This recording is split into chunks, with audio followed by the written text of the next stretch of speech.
Cinema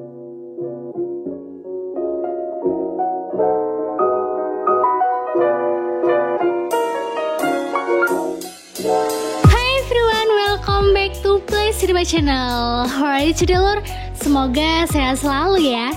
395.000 subscriber semenjak menggantikan Kak Sari Rasa. Berarti Mbak Yani udah nemenin kalian selama 1 tahun ya kira-kira. Wah, udah sejauh itu ya kita bersama. Ihir. Terima kasih ya lor udah selalu setia nonton Blast Cinema. Ya walaupun sempat sedih juga berpisah lama karena Sari Rasa harus sekolah, tapi gara-gara itu kita jadi deket loh. Sama halnya kayak Adit. Tahu Adit kan? Ini loh. Kalian mau tahu nggak gimana ceritanya dia bisa deket sama Jarwo dan Sopo? Yaudah deh, langsung aja kita masuk ke alur ceritanya. Let's go!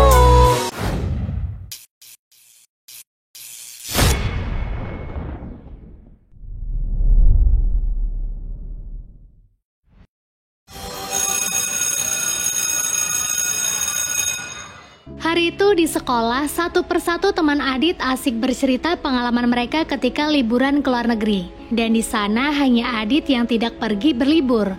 Dia yang tidak ingin terus-menerus diolok-olok temannya karena tidak pernah pergi ke luar negeri.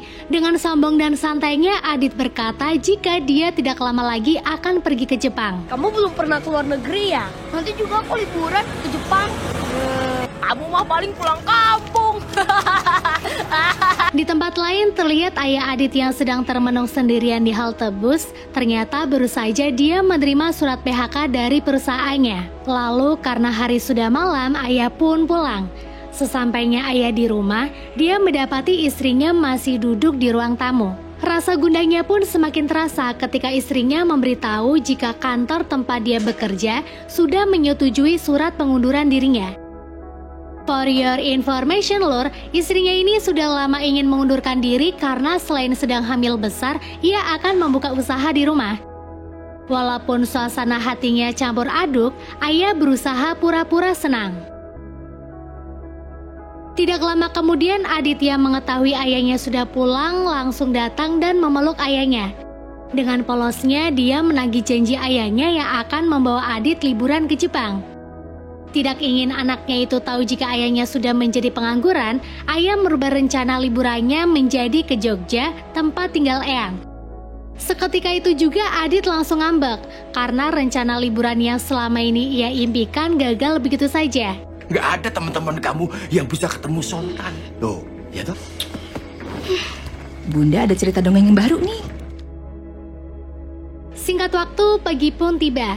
Karena Adit sudah menyetujui untuk pergi ke Jogja, hari itu mereka bersiap dan akan berangkat ke stasiun menggunakan taksi. Ketika ayah sedang memasukkan barang-barang ke bagasi, Pak Udin dan istrinya datang untuk memberikan salam. Karena sekarang rumah Adit sedang direnovasi, ayah pun menitipkan rumahnya kepada Pak Udin untuk dijaga dan tidak perlu berlama-lama, mereka pun berangkat. Singkat waktu ketika sudah berada di dalam kereta, Adit yang lumayan bisa mengontrol emosinya mulai mendekati sang ibu dan mengusulkan nama Adelia untuk adiknya nanti.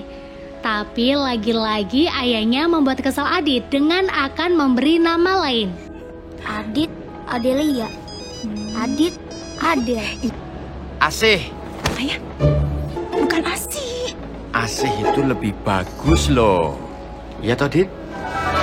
Perjalanan masih berlangsung. Adit juga terlihat sedang tertidur pulas. Tapi tiba-tiba Amira merasa jika perutnya mulas. Amira tidak yakin akan melahirkan. Makanya dia menyuruh suaminya itu untuk mengambil biskuit kesukaannya karena berpikir jika itu hanya lapar. Tapi ketika dicari di dalam tas, ayah baru ingat jika dia lupa membawa biskuitnya. Penumpang yang lain pun turut panik dan membuat keributan. Adit yang terbangun segera pergi keluar untuk membeli biskuit itu saat kereta berhenti karena tidak ingin melihat ibunya terus kesakitan. Dan tidak butuh waktu lama, Adit pun mendapatkan biskuit tersebut. Tapi gara-gara uang yang dia bawa nggak ada kembaliannya, Adit pun menunggu sejenak. Feeling Mbak Yani bakalan ketinggalan kereta nih si Adit. Nah, bener kan? Ngapain juga nungguin kembalian dulu? Didit. Di balik itu, Amira mulai merasa aneh dan panik. Karena Adit tak ada di kursinya, Amira pun langsung menyuruh suaminya untuk mencari kemana Adit pergi. Ya, karena sama-sama tidak fokus, anak yang masuk ke kamar mandi pun ia kira Adit. Nyatanya, Adit telah tertinggal di stasiun Cirebon. Dia kemudian hanya bisa duduk menangis dan terus membawa biskuit ibunya. Tidak lama datang laki-laki bertubuh besar. Udah nggak asing kan sama si Sopo ini? Ayah sama bunda di Jogja, Om. Jogja. Iya, Om. Adit yang udah bingung harus apa langsung bercerita kepada Sopo jika dia ingin menyusul orang tuanya ke Jogja. Sopo sendiri yang kasihan pun mengantar Adit. Tapi bukannya kebagian informasi jika ada penumpang yang tertinggal, malah Sopo ngajak Adit ke rumah makan gudeg Jogja dekat stasiun. Gudeg Jogja, iya kan? Aduh. Adit yang kesal pun memutuskan untuk pergi ke Jogja sendirian. Di sisi lain, Jarwo yang sudah menjadi langganan tukang menyusup ke kereta untuk menumpang gratis hari itu ketahuan karena tak memiliki tiket. Tapi tak disengaja dirinya malah bertemu dengan Adit. Dia awalnya ingin merampas barang-barang mahal yang Adit pakai untuk biaya ongkos pulangnya. Tapi ketika tahu jika Adit ketinggalan kereta dan tak punya uang, dia dan Sopo pun ikut mengantar ke Jogja agar mendapatkan uang imbalan dari ayah. Mereka berjalan keluar dari stasiun dan berhasil menemukan mobil bak. Jarwo bertanya apakah mereka akan pergi ke Jogja. Orang itu tak menjawab dan hanya mengangguk ketika dia melihat Sopo melambai. Jarwo pun langsung menganggap jika mobil itu akan pergi ke Jogja. Tidak perlu basa-basi lah, Jarwo langsung naik diikuti oleh Adit dan Sopo. Tapi di perjalanan, Bayani baru tahu alasan dia hanya mengangguk lur. Maaf ya, orang itu tuli, kita panggil aja Jono kali ya biar gampang. Jono memberitahu sopir jika dia mengenal Sopo dan dia membiarkan Sopo menumpang sampai Brebes. Ya walaupun agak kesal, tapi sopir itu mengizinkannya. Jarwo, Sopo, dan Adit yang kala itu masih enak-enak mengobrol sambil menikmati perjalanan, tapi mereka dikagetkan dengan mobil yang oleng karena bannya bocor. Si supir pun meminta maaf kepada Jarwo karena nggak bisa nganter sampai rumah, tapi dia menenangkan Jarwo jika mereka kini sudah masuk daerah Brebes. Ini kita udah di daerah Brebes, Mas. Tapi enggak. Jarwo tentu kaget, kenapa Brebes? Tapi akhirnya Jarwo mengerti ketika tahu jika orang itu tuli. Oh alah, temen tuli toh. Bayang ngomong.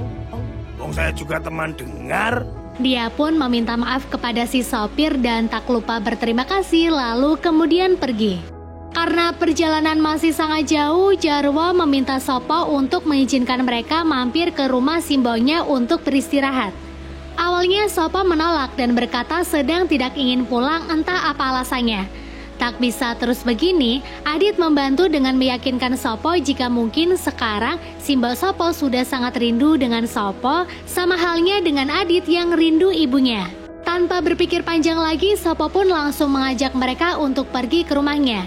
Melewati jalan sempit persawahan dan ladang garam walaupun melelahkan, tapi mereka sangat menikmati perjalanan itu.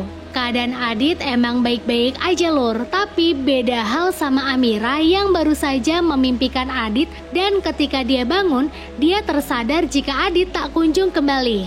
Ayah yang terbangun dari tidur juga langsung mencari Adit pada tiap bangku penumpang tapi tak ditemukannya. Dan kini dia sadar jika Adit telah menghilang.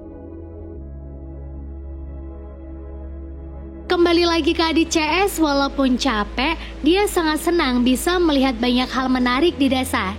Sampai harus melihat Jarwo ketakutan saat dimarahi Sopo karena ketahuan mencuri bebek milik orang.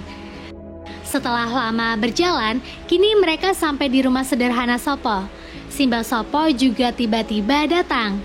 Dia kaget sekaligus senang karena bisa melihat anaknya pulang ke rumah lagi. Ternyata alasan Sopo tidak ingin pulang adalah karena dia malu belum bisa membawa pergi Simboknya naik haji. Tapi alhamdulillahnya Simbok tidak mempermasalahkan hal itu. Tahu jika Sopo CS kelaparan, Simbo memberikan mereka makanan yang enak-enak. Sopo juga kemudian memberitahu Simboknya jika dia dan Jarwo akan pergi ke Jogja untuk mengantar Adit kembali ke orang tuanya. Mereka pun lanjut bercerita sampai tidak terasa hari sudah malam dan sudah saatnya untuk beristirahat. Sementara Amira dan suami sekarang sudah sampai di Jogja.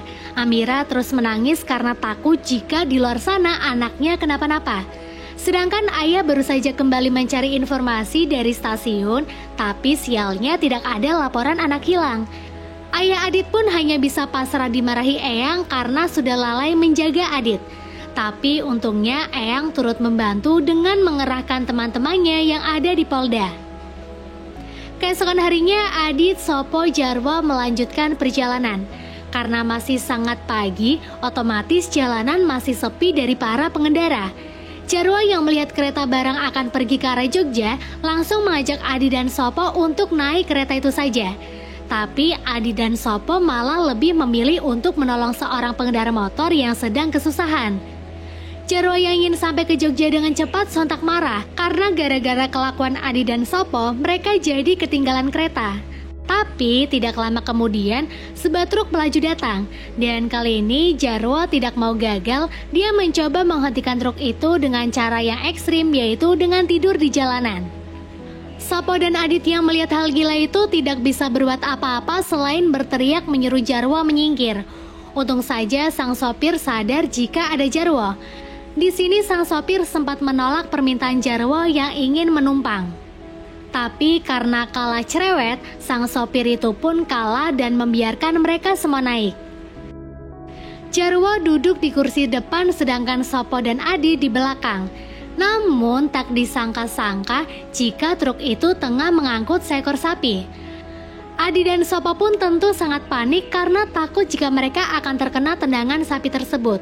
Tapi Adit berusaha untuk tenang. Dia bekerja sama dengan Sopo agar tetap aman selama perjalanan. Sampai di kota Pemalang, truk berhenti karena ada razia. Jarwo yang tidak ingin ditangkap karena sudah merampok truk itu memilih untuk kabur dan dengan cepat menyuruh Sopo dan Adit untuk turun. Tapi sial, polisi berhasil mempergoki Jarwo dan kawan-kawan. Secepat mungkin Jarwo dan kawan-kawan berlari dan untungnya memiliki kesempatan untuk bersembunyi di balik pepohonan. Karena sudah capek lari terus, Jarwo menyuruh Sopo dan Adit untuk naik sepeda saja. Dia tidak mempedulikan sepeda milik siapa itu, yang terpenting mereka lolos dari kejaran polisi. Jalanan yang terjal membuat Jarwo dan kawan-kawan tak bisa mengendalikan sepedanya. Mereka meluncur dengan sangat kencang hingga akhirnya tersangkut di pohon. Selesai beristirahat sejenak dan mencuci muka, perjalanan pun dilanjutkan. Saat sedang lelah-lelahnya berjalan, tiba-tiba Jarwo melihat bis jurusan Yogyakarta sedang berhenti. Tidak mau menunda kesempatan, dia meminta kepada kondektur untuk mengizinkan mereka nebeng. Dan tidak perlu banyak pertanyaan lagi, kondektur itu pun langsung menyuruh Jarwo CS untuk masuk. Sudah cukup lama bis melaju, akhirnya tiba juga di tujuan. Jarwo CS yang tadinya tertidur pun langsung bangun, dibarengi Adit yang tiba-tiba kedinginan parah lalu terserang flu. Jarwo mulai merasa aneh nih lur. Dia terus berpikir, emang Jogja udaranya sedingin ini ya? Ternyata setelah diteliti lagi, mereka salah naik bus. Bus itu nyatanya adalah bus wisata yang tujuannya ke Dieng. Jarwo dan yang lain pun bingung harus berbuat apa dan harus kemana lagi. Jarwo juga mulai mengeluh kepada Tuhan. Mungkin gara-gara dosa yang sudah dia lakukan selama ini, perjalanan ke Jogja saja dibuat sangat sulit. Tidak lama Sopo datang menghampirinya dan dengan sangat santai mengatakan jika semua cobaan ini datang gara-gara dosa milik Jarwo. Tidak terima dengan ucapan Sopo, Jarwo langsung marah-marah. Terjadilah keributan antar keduanya yang membuat Adit takut lalu memilih pergi dengan keadaan tubuhnya yang semakin melemah. Situasi yang kacau ternyata membawa Adit tersesat. Bukan hanya itu, Adit juga terjatuh ke dalam lubang yang cukup dalam. Sudah beberapa kali Adit berusaha untuk naik tapi tidak bisa.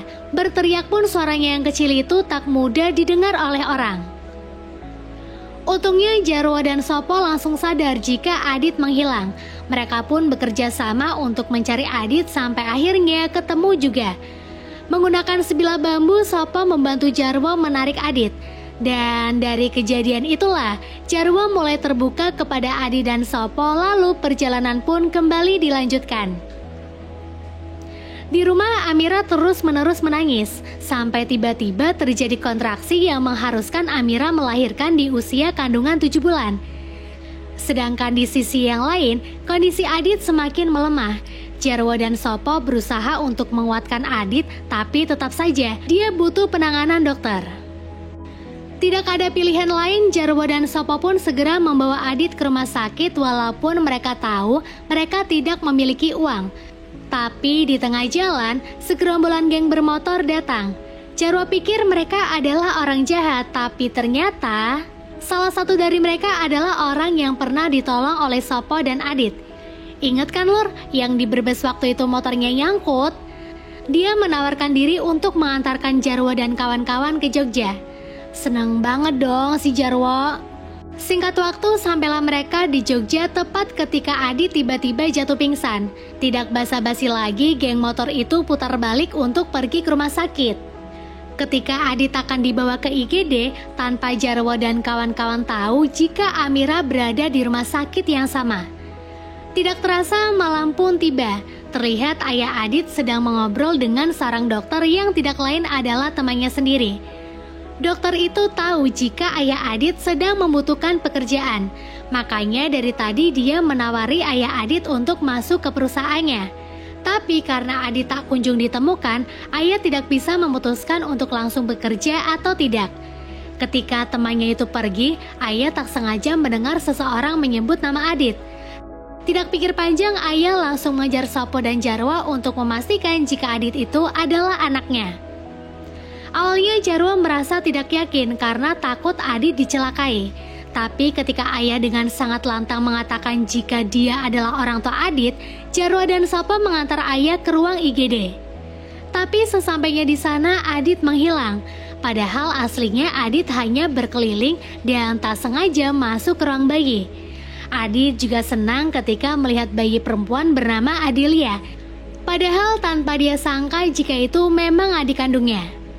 Tidak berselang lama juga, Amira yang baru saja membaik setelah melahirkan datang untuk melihat Adelia. Dia sontak kaget karena melihat Adit ada di hadapannya sekarang.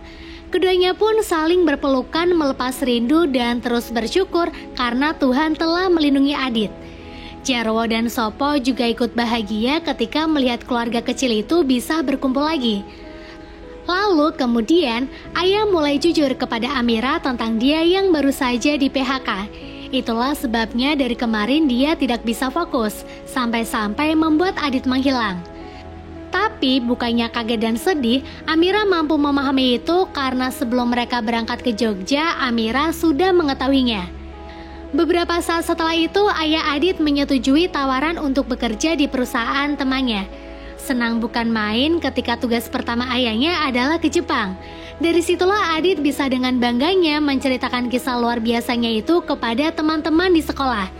Dan film pun berakhir.